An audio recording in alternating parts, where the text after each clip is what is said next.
Olá a todos, muito prazer. Meu nome é Luiz Felipe, sou aluno do curso de Ciência da Computação da UniOeste, orientado pelo professor André Luiz Brum, e estou aqui para apresentar meu trabalho de iniciação científica, cujo título é Estudos da aplicação de Machine Learning na detecção de fraudes financeiras em cartão de crédito.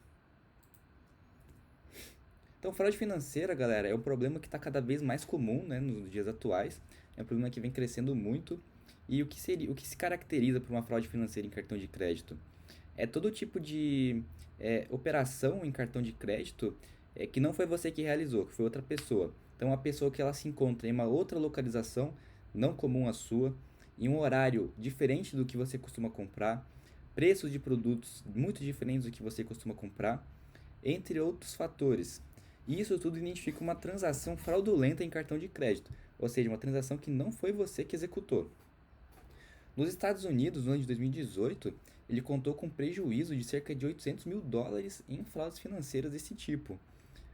E uma das estratégias mais interessantes, galera, para a gente combater esse tipo de fraude é realizar a identificação automática, ou seja, a gente bloquear essa operação antes mesmo dela ser aprovada pelo cartão de crédito. Então a gente não pode permitir que esse tipo de operação seja aprovada, então a gente tem que identificar ela.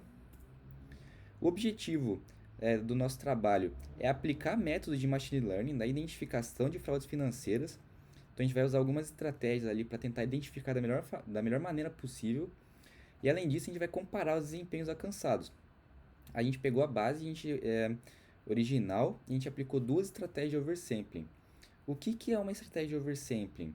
É uma estratégia que visa aumentar o número de instâncias da classe positiva. Então, ou seja, nós temos poucas instâncias de operações fraudulentas e isso pode dificultar o aprendizado de máquina de identificar essas fraudes. Então, a gente aumenta o número de fraudes financeiras ali artificialmente para melhorar a identificação delas. Então, a nossa base escolhida ela foi a Credit Card Fraud Detection, escolhida lá do Kaggle. É uma base de dados que conta com aproximadamente 290 mil instâncias de operações de cartão de crédito do ano de 2013, lá da Europa. O primeiro passo, galera, foi a gente realizar a amostragem da base original. Isso aí a gente fez visando melhorar um pouco o desempenho. Então a gente realizou depois o oversampling da classe positiva, ou seja, nós aumentamos o número de instâncias fraudulentas. Depois nós calibramos o modelo via otimização gaussiana, que é um modelo muito bom para realizar esse tipo de calibração. E nós implementamos os seguintes modelos: o KNN, o K vizinhos próximos, o Navy Base, o Multilayer Perceptron, as máquinas de suporte de vetores, máquinas de vetor e suporte, perdão, e as árvores de decisão. E nós avaliamos esses desempenhos dos métodos usando a acurácia e o recal. A acurácia é simples, né? A porcentagem de acertos que ela teve, mas ela não é tão interessante quando a gente tem uma base de dados muito desproporcional, porque se tem uma base de dados que ela tem 99% de instâncias negativas e 1% de instâncias positivas, se ela só dizer que todo mundo é negativo, ela já vai acertar 99%. O recal ele é um pouco diferente. Ele nos dá a porcentagem de acertos na classe que a gente quer, na classe positiva, que é justamente o que a gente quer. A gente não quer identificar apenas que uma operação não foi fraude, a gente quer identificar as operações fraudulentas. Então, para isso a gente utiliza o recal. Então, a nossa base original, galera, ela conta aqui com 284.807 não fraudes e apenas 492 fraudes, que é uma porcentagem muito pequena. Então, se a gente for só na base do chute aqui, nosso modelo ele já acertaria 99%, como nós vamos ver depois nos resultados. Então, a gente realizou a redução da base, né, uma amostra, a gente pegou os dados aleatórios, mantendo a proporção. E após isso, a gente teve aqui essa 40 fraudes, né? A gente realizou o oversampling, então a gente passou de 40 para 1.472 fraudes. Foram dois métodos de oversampling que a gente usou. A duplicação simples, ou seja, a gente pega uma linha de operação fraudulenta e duplica ela, simplesmente copia ela e adiciona na base. E uma outra estratégia foi o oversampling via uma pequena perturbação nos dados. Então a gente pega cada uma das colunas da fraude, a gente aumenta ali aproximadamente 10% ou reduz 10% do valor para a gente realizar inserção ali na base, certo?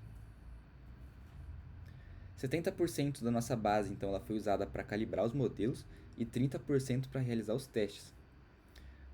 Nesse processo, nós mantemos todas as proporções das classes também e a gente seleciona uma seleção aleatória sem reposição. Ou seja, uma instância ela não vai estar na calibração e no teste ao mesmo tempo. E nós repetimos esse processo 10 vezes para pegar ali a acurácia e o recal. Aqui estão os modelos e quais hiperparâmetros nós variamos, certo?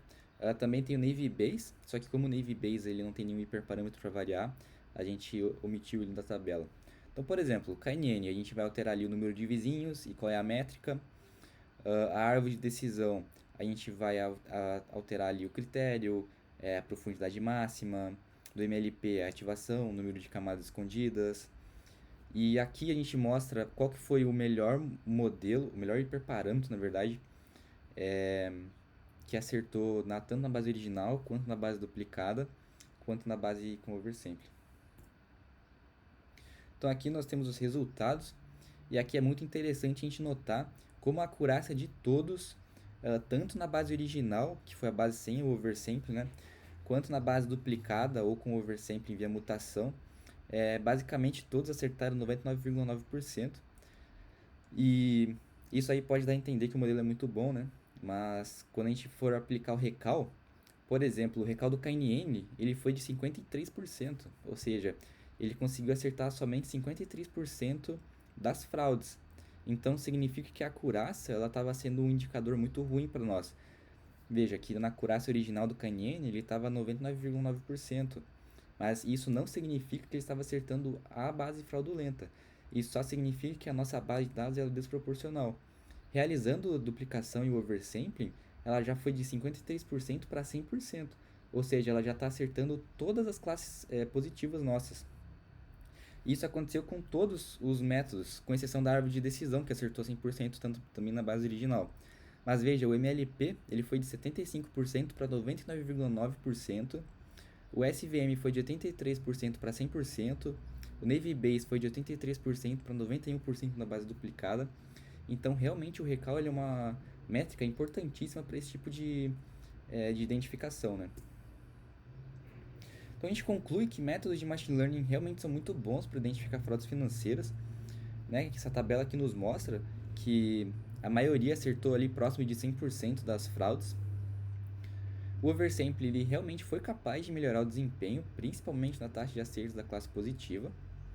E evidenciou-se que, no nosso contexto, o recal é a melhor métrica para avaliar fraudes, porque é o que a gente quer. A gente quer bloquear uma operação fraudulenta. Então a gente precisa identificar a operação fraudulenta.